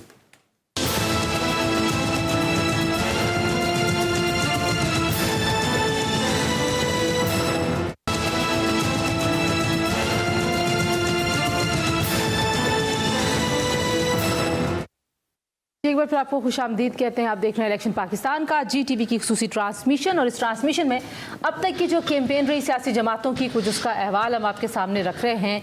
11:21 या 22 मिनट हो गए हैं और 12 बजे मुहिम ने ख़त्म हो जाना है, बंद हो जाना है। Closed for all candidates, all parties. वो फिर उसके बाद वोट नहीं मांगते तो रहेंगे वैसे, लेकिन उस तरह से कैंपेन नहीं कर रहे होंगे। पर्सनली किसी से मांग रहे हों तो मांग रहे हो। अच्छा, हमने कुछ कैंपेन की बात की। अरसलान भट्टी साहब, ये बताइए कि कितना वोटर जो है वो आपको मोटिवेटेड लगता है? एक बार बात होती रही कि इस बार इतना जोशो खरोश नहीं है, तो कोई टर्न आउट हमें बेहतर लगेगा इस बार? क्योंकि कुछ लोग प्रिडिक्ट कर रहे हैं कि माजी की निस्बत ज्यादा टर्न आउट होगा इस बार। देखिए, अगर तो तंजीला के नौजवान वोटर जो है, जो माजी में किसी भी जमात के साथ था, वो चाहे जमात इस्लामी थी, चाहे पीपल्स पार्टी थी, पाकिस्तान तहरीक इंसाफ थी या पाकिस्तान मुस्लिम लीग नवाज थी, अगर तो वो नौजवान वोटर निकलेगा तो डेफिनेटली टर्न आउट बढ़ जाएगा। और अगर वो नौजवान वोटर नहीं निकलता तो टर्न आउट खासा लो रहेगा। जाहिर है 10% से तो नीचे नहीं जाएगा, लेकिन 30, 35 से 30 से 50 के दरमियान रहना चाहिए, मेरा अंदाजा है। जी सुहेल साहब, आपको क्या लगता है टर्न आउट के हवाले से? उस पर बात करने से पहले मेरा एक छोटे से 2 जुमले रह गए थे पिछले जब हम सेगमेंट में बात कर रहे थे कि क्योंकि मैं उधार नहीं करते आप ही कहते उधार बंद है। गौर से सुनता हूँ। नहीं, बस बहुत मुख्तसर सा, बहुत मुख्तसर है। क्योंकि मैं अमीर अब्बास साहब को और मुजाहिद बरेली साहब की बहुत दिल से कदर करता हूँ, उनको सुनता हूँ, उनसे लर्निंग। तो मेरे ख्याल में नून लीग की ये बड़ी कामयाबी है कि उन्होंने एक सर्वे के जरिए से जो नताइज अमीर अब्बास साहब से कहलवा दिए हैं, और वो सुनने के बाद पहलू में बैठे हुए जो मुजाहिद बरेली साहब के जो तासुरात थे तो काफ़ी परेशान कुन थे, लेकिन उन्होंने मेरे ख्याल में वजाहत कर दी है कि वो उससे इत्तफाक नहीं करते। तो चलें, वो तो नून लीग ने अपने एक सर्वे के जरिए से रिजल्ट सामने ले आया। नहीं हो, जो टर्न आउट की हम बात करें, मेरे ख्याल में टर्न आउट माजी के सालों का तो कुछ हर साल में कुछ थोड़ा सा बेहतर है, कुछ हल्कों के अंदर बहुत कम होता है, लेकिन अब पिछले 8-10 दिनों के अंदर जो मोमेंटम बना है, मेरे ख्याल में ये अट्रैक्ट करेगा। टर्न आउट ज़्यादा डिस्करेजिंग नहीं होगा और होना भी नहीं चाहिए। ठीक है। इवन PTI के जो इस वक्त लोग हैं उन्हें परेशान नहीं होना चाहिए, भरपूर तरीके में से बाहर निकले, अपना वोट कास्ट करें। यही एक पार्ट है, कंटिन्यूटी है, आपको बड़ा दिल रखे आना चाहिए मैदान में और भरपूर तरीके से इस सारे प्रोसेस में हिस्सा इनको लेना चाहिए। तो उम्मीद है कि टर्न आउट काफी बेहतर रहेगा। कि नहीं होगा कम? जी गरीदा साहब, सवाल क्या था आपका? कि टर्न आउट कैसा आप देख रही हैं इस बार? टर्न आउट मैंने जैसे पहले गुजारिश की कि जितने भी आ रहे हैं सर्वेज, गैलप का mean one of the most credible ones, वो कह रहा है जी 73% इंटेंशन लोगों की है। मेरी जो फीलिंग है, मतलब कुछ हतमी तौर पे कहा नहीं जा सकता कि इस दफ़ा ज़्यादा लोग निकलेंगे, टर्न आउट इस दफ़ा अच्छा होगा। 2018 के इलेक्शंस में भी हमने टर्न आउट आई थिंक 60 ये फीलिंग 51% पे है, 60 के करीब था, 51% था, मतलब अच्छा टर्न आउट। 60 तो सिर्फ एक दफा गया 1970 में, आई थिंक 1971, यस एग्जैक्टली उस वक्त। सो इस दफ़ा मुझे लग रहा है कि टर्न आउट काफ़ी अच्छा होगा। ये एक फीलिंग है, बिकॉज आप जो देख रहे हो, जल्द से जुलूस हो रहे हैं, लोगों से बात कर रहे हो, सोशल मीडिया, इवन दो मैं इस बात की बिल्कुल हामी हूँ कि सोशल मीडिया पे जो आपको नज़र आती है चीज़ वो कैपिटलाइज नहीं होती हकीकी ग्राउंड पे। बट इस दफ़ा आपको लगता है अच्छा टर्न आउट मुझे नजर अमीर आएगा, अब्बास खासतौर पर गिवन दैट कि खवातीन वोटर्स की बहुत बड़ी तादाद। आप 73% कह रही है ना? नहीं मैं नहीं कह रही, ये वो वाली बात ना कर रही जो आपको गैलप का पोल कह रहा गैलप का आज इंडिपेंडेंट ने जो स्टैटिस्टिक्स दी हैं, है। इंडिपेंडेंट उर्दू ने, वो कह रहा है कि 83% लोग कह रहे हैं कि हम वोट देना चाहते हैं। ओके That's तो a huge- अगर उसको 10% कम भी कर दें तो वही 73% That's a तक बन huge जाता है। अगर तो टर्न आउट 65% 70% क्रॉस कर जाता है तो फिर बहुत मुश्किल हो जाएगा आज़ाद उम्मीदवारों को हराना। अच्छा, फिर दैट इज इंटरेस्टिंग। देखें, आप सैलाब के आगे ना बंद बांधते हैं ताकि उसका जोर तोड़ा जाए। तो ये 2 महीने से सैलाब के आगे बंद बांधे जा रहे हैं उस सैलाब का जोर तोड़ने के लिए। लेकिन अगर पानी पीछे से 20 लाख क्यूसेक का आ जाएगा ना तो फिर वो बंद को कुछ तोड़ने तो- के बाद सब फिर अगेन मैं आपसे इख्तिलाफ करूंगी कि सारे का सारा पानी, सारे का सारा बंद जो है वो एक दरिया में ही नहीं डैम करेंगे, बाकी डैम भी हैं। वो एक डैम फुल तो हो हाँ, सकता है डैम फुल लेकिन नहीं बाकी जो है कहने वो डैम, बाकी डैम भी मौजूद छोटे हैं। छोटे डैम्स भी हैं। देखें वो ऐसा नहीं है कि पाकिस्तान वैसे ही का हमारे सारे डैम्स का की कमी सारा है। हाँ। नौजवान तबका एक ही लीडर या एक ही जमात में। I agree। अच्छा, मैं एक बात अभी पीपल्स interesting- पार्टी के साथ बड़ा यूथ है, जमात इस्लामी के साथ बड़ा यूथ है, नून का है, ठीक है। अच्छा, मैं बरेलवी देखिए साहब की बात स्पिलवेज बहुत लगाए हैं हमने। तो वो ये तो सारे जरूरी होता स्पिलवेज है। जरूरी होता है ये चाहते हैं कि System बंद में। टूटे। ठीक है, बरेलवी साहब आप क्या चाहते हैं? लास्ट टाइम नून लीग को कितनी सीटें मिली थी? देखिए चले उसमें मैं छोड़ दें, इम्तिहान नहीं डाला किसी को भी। देखिए जी, अगर 80 सीटें आप दे रहे हैं नून लीग को तो इसके मायने विनिंग हो रहा है 80। उसके बाद क्योंकि MKM भी आ गई 10-15 के साथ, BAP बाप भी आ आ जाएगी, गई, IPP इस्तेकाम भी आ गई, फलाफली आ गई, और उसके बाद जो रिजर्व आ जाएंगी, रिजर्व ठीक है, आएंगे, काम हो जाएगा। तो 80 सब मिल के क्या कर रहे हैं पीपल्स पार्टी। तो मेरा ये मकसद ये कि मेरे ख्याल है इस वक्त हम एक और बात भूल रहे हैं, और वो भूल रहे हैं गेम प्लानर को। जिस तरह गेम प्लानर 2018 में लाए, प्लानर को तो हमने याद रखा। जिसमें 14 MNA कराची से 14 MNA PTI के हो ही नहीं सकते। हमें नाम भी नहीं पता आज तक ये कहाँ से आ गए।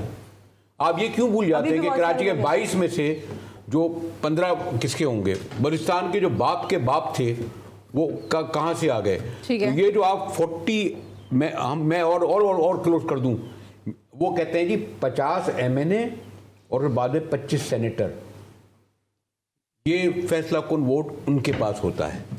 ठीक है जी। Sana, turn out. I think turn out मेरा ख्याल है इंटरेस्टिंगली अगर हम बात करें यूथ की, क्योंकि मैं अभी मरियम बीबी का एक इंटरव्यू सुन रही थी एक टेलीविज़न पर, बहुत ओपन हार्टेडली वो कह रही थी और अपने जलसों में भी उन्होंने गुज़िश्ता रोज़ इस चीज़ का इंदिया दिया कि मैं सारी बातें भूल जाती हूँ जो कुछ हुआ, आप लोगों ने जिस तरह का मिजाज अपनाया नून लीग के ख़िलाफ़, ये वो यूथ है जिसको हम चाहते हैं कि वो हमारे साथ आए और आगे बढ़े।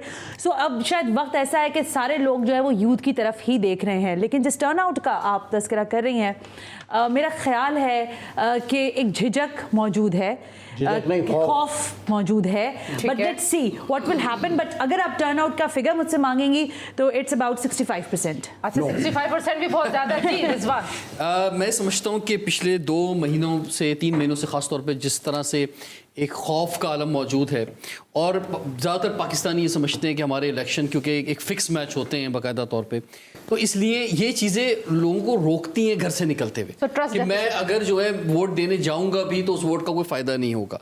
गो के आप और हम बहुत सारे लोग कोशिश करते हैं कि लोगों में अवेयरनेस दें कि भाई निकलो, किसी को भी वोट दो, चाहे आप लीस्ट टेबल को वोट दे दो, लेकिन दो आप निकल के वोट दो। तो उस वजह से शायद किसी हद तक निकलेंगे। अब ये डिपेंड कर रहा है कैंडिडेट और नीचे जो लोग मौजूद हैं कि उनकी जो मोटिवेशन है कैसी है, ग्राउंड पे कैसी है, हल्के पे सियासत हो रही है। एक और जो एस्पेक्ट है बड़ा आप मैं बस एक वेरी क्विक बात कर दूं इसके अंदर कि अब आप देखें टर्की में जो हुए थे इलेक्शन, 88% टर्न आउट था। मतलब आप जमहूरियत का लेवल देखें, कुछ लोग बीमार भी होंगे, कुछ लोग आउट ऑफ कंट्री भी होंगे, और 88% टर्न आउट रेशो जो है वो रहा उर्दुगान साहब के उधर। अच्छा, बांग्लादेश में जो इलेक्शंस हुए हैं उसमें कहा जा रहा था कि 25% जो है वो इलेक्शन वो रहा, वहाँ इलेक्शन नहीं हुआ, हाँ समझ हुआ नहीं, लेकिन उन्होंने फिर भी उसकी मिसाल ही नहीं उसकी 45% उसको कहा। मिसाल ही नहीं अच्छा, यहाँ की अगर बात करते हैं तो यहाँ मैं समझता हूँ कि अगर 50% भी टर्न आउट आता है तो एक बड़ी बात होगी। ठीक है। अच्छा, मैं ये कह रही थी कि जो एक और एस्पेक्ट है, क्योंकि माजी में हमने देखा कि जब भी इलेक्शन हुआ रिजल्ट्स मानने की तरफ जो हारा वो माना नहीं। गरीदा साहिबा, 2024 के इंतखाब 8 फरवरी वैसे तो दूर नहीं है इंशाल्लाह, लेकिन आप क्या फोर्स ही करती हैं पॉलिटिकल माहौल में? आपको लगता है कि जो अभी से ही कह रहे थे लेवल प्लेइंग फील्ड, और सिर्फ पीटीआई के लोग तो नहीं कह रहे ना, बाकी भी बहुत सारे लोग गिले शिकवे करते दिख रहा है, मानेंगे लोग इलेक्शंस को या आपके कहेंगे? सवाल का जवाब भी मैं देती हूँ और उसके बाद आपके सवाल का जवाब देने के बाद एक और चीज़ पर भी मैं चाहूँगी कि हम लोग ज़रा डिस्कशन कर लें। लेकिन जो नज़र आ रहा है इस वक्त और जो सर्वेस के ट्रेंड्स हम देख रहे हैं पाकिस्तान तरीके से और वाज़े नज़र आ रहा है, इमरान खान ना तो जेल से निकलने वाले हैं कम से कम अगले 1.5-2 साल तक, उनकी गुलू खलासी नहीं होने वाली, ना ही वो वज़ीर आज़म बनने वाले हैं कम से कम अगले 5 साल 10 साल के लिए, वो वैसे ही नाअहल हो गए। तो पाकिस्तान तरीके से नवाज शरीफ भी नाअहल हो चुके थे पाकिस्तान की सियासत में सब कुछ हाँ, चलता तो फिर आप ये कहते नहीं हो सकते, तो मैंने इसलिए कहा 5 साल के सॉरी नहीं, आपको हक है पूरा अपना राय रखने का, आप जरूर दीजिएगा। आपने कहा था वो भी नाअहल हो गए थे ना, नवाज शरीफ भी। आप जरूर दीजिएगा अपनी राय, मैं ज़रा गुजारिश कर लूँ और आपकी राय बिल्कुल सर आंखों पर एहतराम बिल्कुल उसका। इस इलेक्शंस में तो कम से कम पाकिस्तान तरीके इंसाफ जीतती हुई, जो उनका क्लेम है कि हम 2/3 ले लेंगे स्वीपिंग मेजॉरिटी, वो तो बिल्कुल नहीं मिलने वाली। तो फिर पाकिस्तान तरीके इंसाफ ही शोर मचाने वाली है और ये हर इंतखाबात में होता रहा है। जीतने वाला जीत के खुशियाँ मनाता है, हारने वाला उस जीत को तस्लीम नहीं करता। लेकिन जो एक और चीज़ मैं आपसे चाह रही थी, क्योंकि ख़बरें सारे आती रहती हैं, नवाज शरीफ अगर वज़ीर आज़म बने तो कितनी मुद्दत के लिए बन सकते हैं? हो सकता है कि कुछ महीनों के बाद, लेट्स से 6 महीने के बाद वो खुद स्टेप डाउन कर जाएं, अपनी जगह पे किसी और को वज़ीर आज़म बना दें, वापस लंदन चले जाएं। लंदन वापसी का तो खैर कुछ नहीं कहा जा सकता, मतलब उनकी चॉइस हो सकता है, मुमकिन तौर पे वो कुछ अरसे के बाद स्टेप डाउन कर जाएं कोई और। तो लंबे अरसे के लिए आप नहीं देखते, और उसकी वजह क्या समझती हैं, क्यों स्टेप डाउन? और हो सकता है कि शायद जो हमने बलूचिस्तान में फार्मूला देखा था, टर्म शेयरिंग डॉक्टर अब्दुल मालिक बिटवीन अब्दुल मालिक बलोच एंड सनाउल्लाह Okay. ज़ाहरी, वही हाफ एंड हाफ की टर्म शायद हम देखें। हो सकता है प्रोबेबली बिटवीन नवाज शरीफ या बिटवीन PMLN और पीपल्स पार्टी ये टर्म्स डिवाइड हो जाए। इसीलिए गालिबन बिलावल भुट्टो भी कह रहे हैं कि मैं अपोजिशन बेंचेस में बैठने को तरजीह दूंगा, मैं नून के साथ शामिल नहीं होऊंगा। ठीक है, कोalition। बिकॉज़ अच्छा, उनके पास एक opposition is the government in waiting. और मुझे ब्रेक लेने का कहा जा रहा है और ब्रेक से वापस आऊंगी तो बाकी मेहमानों से भी ये राय पूछेंगे जनाब कि कितना ज़रूरी है कि वैसा वाला शोर ना हो जो माजी में होता रहा जिसका बड़ा नुकसान होता है। ब्रेक के बाद हमारे साथ रहिए।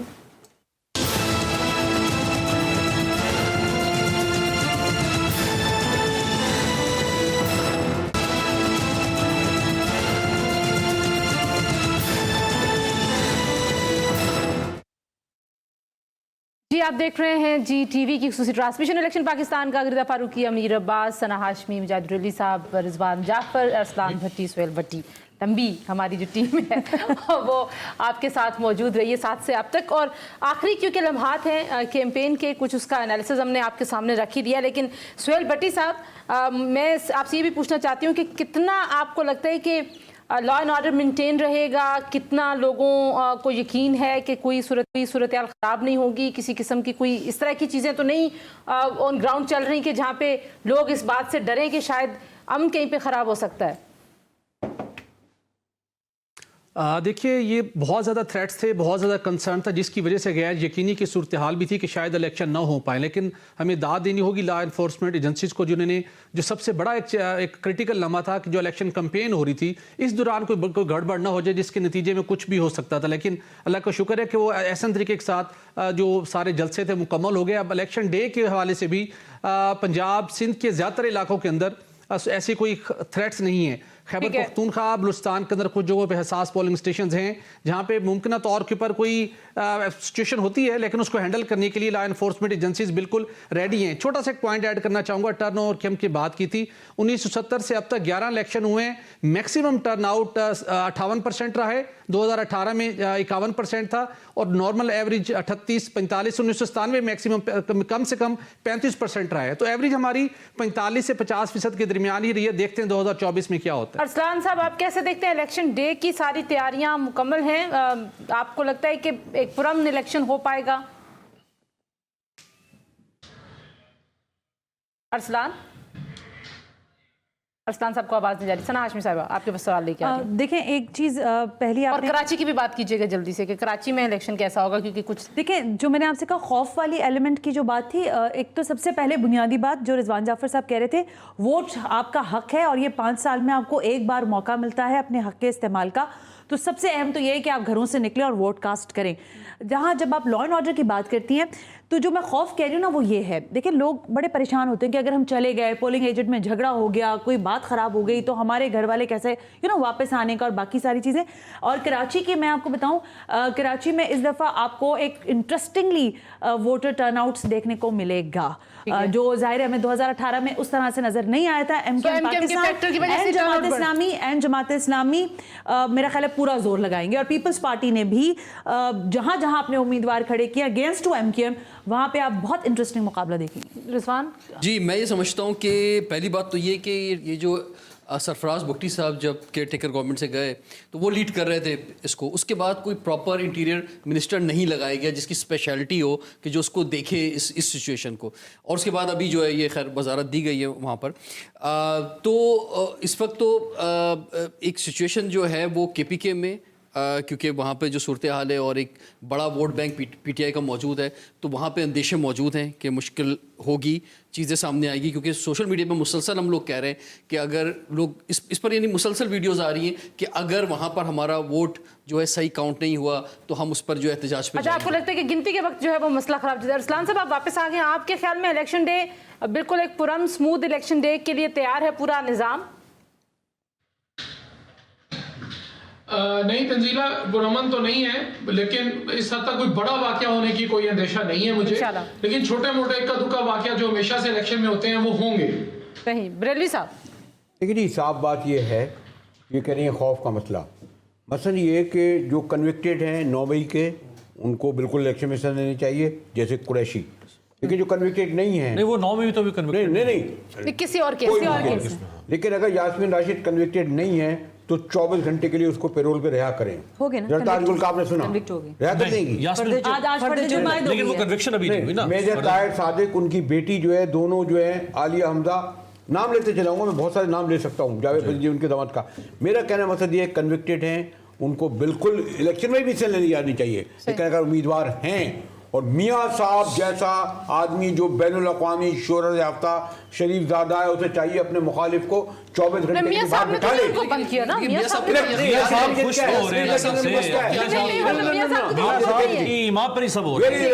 साहब को बचाने के लिए साहब के लिए लेवल प्लेइंग फील्ड हो गया। इलेक्शन कमीशन कहाँ है? अंडरस्टूड। इलेक्शन कमीशन, काली कोर्ट किधर हैं? नहीं, ये इलेक्शन कमीशन का काम नहीं है ना कि वो किसी भी जेल लेकिन में हुकूमत मौजूद है। उम्मीदवार को किसने लेकर पकड़ा आ है? सके, किसने ये पकड़ा है? अदालतों का काम है। आज चार्ज हो गई, किधर गए काजी कोर्ट है? चार्ज फ्रेम हो किधर गया, गए काजी यास्मीन साहब? राशिद किधर गए काजी कोर्ट है? साहब उनके सामने जाएगा तो जाएगा, केस तो जाती सुन है लेंगे। लेवल प्लेइंग फील्ड की शिकायत लेके, वहां सबूत कोई नहीं देती। काजी फाइज ईसा साहब कितनी हियरिंग्स में पूरी कौम ने देखा, नहीं, लेकिन सबूत मांगते रहे, आप समझती हैं कोई और वो कहते हैं कादी फायदी साहब सिलेक्टिव कैसे लेता है? नहीं, माजरत अच्छा, के ये- साथ ये- मैं जानता हूं। अच्छा, छोड़िए, अच्छा, ठीक हम भी जानते हैं काजी साहब को। ओके, गरीदा, लास्ट कमेंट छोड़िए आपका, आप। अमीर साहब के पास जाऊंगी। बिल्कुल तैयार हैं हम इलेक्शंस में जाने के लिए, कैसा देख रही हैं आप दिन, कैसा होगा और कितना बड़ा दिन है? बहुत बड़ा दिन है और जमहूरियत की तसलसल के लिए, जमहूरियत के तसलसल के लिए ज़रूरी है, बिकॉज बहुत इबाहम था, बहुत जो है ना वो एस्पिरेशंस कास्ट की जा रही थी कि होंगे नहीं होंगे, होंगे नहीं होंगे, इसी केयर टेकर सेटअप को एक्सटेंड कर दिया जाएगा, बट फाइनली हो रहे हैं। यही चीज़ होनी चाहिए कि अब नेक्स्ट इलेक्शन जब ड्यू हो उसी टाइम पे होने चाहिए। पाकिस्तान के अवाम को पता हो अच्छा, 5 साल बाद ये हुआ था, वो भी जरा बता दीजिए कि केपीके में आपको लगता है? केपीपी हम कल बात कर चुके थे ना, नहीं, वो कह रहे हैं ना कि केपीके में ये गिनती एक के तशवीश वहाँ पे पाई जाती है, जो इस वक्त हम देख रहे हैं कि वहाँ पे जो वोट बैंक है पीटीआई का, क्योंकि वहाँ पे सबसे ज्यादा नजर आ रहा है मामला, वो मैनेज नहीं हो पा रहा वो अभी तक। मैनेज, चले खैर मैनेज नहीं हो पा रहा। वो इलेक्शन मैनेजमेंट सिस्टम की बात कर रहे हैं, मैनेजमेंट सिस्टम की बात हो रही है केपी में हो जाएगा, ईएमएस चल जाएगा, चल जाएगा, ईएमएस चल भी चल जाएगा। जाएगा। देखिए जी, अब्राहम लिंकन ने कहा था कि ballot is stronger than the bullet. Yes, आपको वोट का हक इस्तेमाल करना चाहिए, क्योंकि 8 फरवरी को इलेक्शन है। 9 फरवरी 1979 दुनिया की तारीख में बड़ा एक अहम दिन था। यार उम्मीदवार नहीं तो वोट कहाँ आएगा? अब मैं बता रहा हूँ ना, जरूर बता रहा हूँ ना। 9 उम्मीदवार ही वोट फरवरी नहीं डाल रहा। 1979, 10 फरवरी 1979 को जब ईरान में इनकलाब बरपा हुआ, तो 9 फरवरी 1979 को इमाम खुमैनी ने अपनी पूरी कौम से कहा कि आपको आज अपने बादशाह के खिलाफ सड़कों पर निकलना होगा, और कोई ईरानी अपने घर में छत तले नहीं रहेगा। तारीख बताती है कि बहुत सारी औरतें जो हामला थीं, उन्होंने बच्चे उस रात सड़कों पर जन्म दिए। बहुत सारे मरीज जो अस्पतालों में थे, उनको स्ट्रेचर पर बाहर सड़कों पर लाया गया, और पूरी कौम बाहर निकली। और फिर 10 फरवरी को एशिया के सबसे बड़े अमेरिका के थानेदार के खिलाफ इनकलाब बर्पा। आप कौम को पैगाम दे रहे हैं। मैं ये पैगाम दे रहा हूँ कि आप वोट दें, ठीक है जी। टर्न आउट शो करें। अरसलान भट्टी, सुहेल इकबाल भट्टी, रिजवान जाफर, सना हाशमी, मुजाहिद रलवी साहब, अमीर अब्बास साहब, गुरीदा साहिबा, आप सबका बहुत शुक्रिया जी। मिफ्ता इस्माइल साहब ने भी हमें वक्त दिया था। ये ट्रांसमिशन कल भी जारी रहेगी। इंतखाबी मुहिम का वक्त ख़त्म हो गया, इस वजह से हमने ये जो लास्ट में आपको मैसेजेस दिए हैं, जमहूरियत के तसलसल के लिए इंतखाबात ज़रूरी हैं। इंतखाब ही वो तरीका है जिससे आप इस मुल्क को आगे बढ़ा सकते हैं, एक ऐसी जमात को चुन सकते हैं जिसके ऊपर आपको यकीन है कि वो आपके मसले हल कर सकती है। सियासी जमातें आज अपनी कैंपेन क्लोज कर देंगी 12 बजे और उसके बाद बैठ जाएंगी घर में और इंतज़ार करेंगी कि उनका वोटर कैसे बाहर आएगा और कितने वोटर्स आएंगे। ये भी बड़ा अहम मामला है। बहरहाल जी, शॉर्ट पीटीआई के उम्मीदवार कल अपना बचाव करके रखें। और इलेक्शन की चांद रात है कल, तो यहाँ पे मेरा ख्याल है गरीदा साहिबा मजीद हमें कुछ और ड्यूटीज भी असाइन करवाएंगी और तंजीला साहिबा भी, कि हम कितनी लंबी ट्रांसमिशन करेंगे ऐसी जी। कल हम 4 बजे से आप लोगों के साथ होंगे जी इंशाल्लाह, और आपसे मुलाकात होगी दोबारा। अब हम आपको लेके चलते हैं न्यूज़ स्टूडियोज़ में, और आप अपना बहुत सारा ख्याल रखिए। Very good night to you all and thank you very much. हमारे सारे पैनल का बहुत शुक्रिया जी।